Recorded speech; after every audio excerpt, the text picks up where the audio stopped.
যে বা যারা করেছে এলাকায় বলে দেবেন হারলে কপালে দুঃখ আছে। হ্যাঁ, হারলে কপালে দুঃখ আছে। কোনো ঠাকুরদা বাপ ঠাকুরদা কেউ পড়াতে আসবে।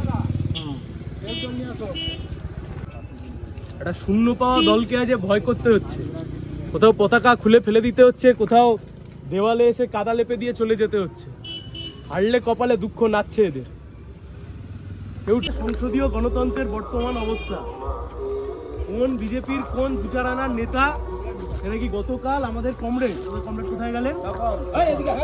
কমরেড তপন দা এখানে কাল পতাকা লাগাচ্ছিলেন, পতাকা লাগিয়ে গেছে, তাকে মারধর করেছে।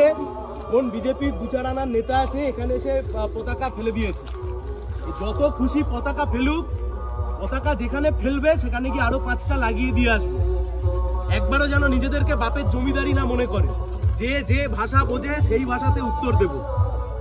অনেক ওরকম 4 আনা 5 আনাকে জেলের মধ্যে পুড়েছি, 2-4 আনাকে পুড়তে বেশিক্ষণ সময় লাগবে না। সমঝে চলুক, সমঝে চলুক, যে যত বড় মাতব্বর হোক সমঝে চলুক। একদম নিজেদেরকে বেশি জমিদার জমিদার মনে করলে ঠিক যেখানে ঢোকানোর জায়গা ঠিক সেখানে ঢুকিয়ে দেবো। মুখের ভাষা খারাপ করতে চাই না, কিন্তু আমার একটা কর্মীর গায়ে যদি আঁচ পড়ে আর একটা পতাকা যদি কেউ খোলে, এ পাল্টা কি করতে হয় আমিও জানি, আমাদের কমরেডরাও জানি। সমঝে যান। আজকে 3টে পতাকা খুলেছেন, 6টা পতাকা লাগিয়ে দিয়ে গেলাম।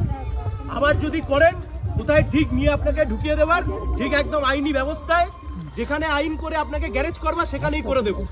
মডেল কোড অফ কন্ডাক্ট চালু আছে, কেউ বাঁচাতে আসবে না, কেউ কিচ্ছু করতে আসবে না। সমঝে চলুন, অনেক হয়েছে অসভ্যতা।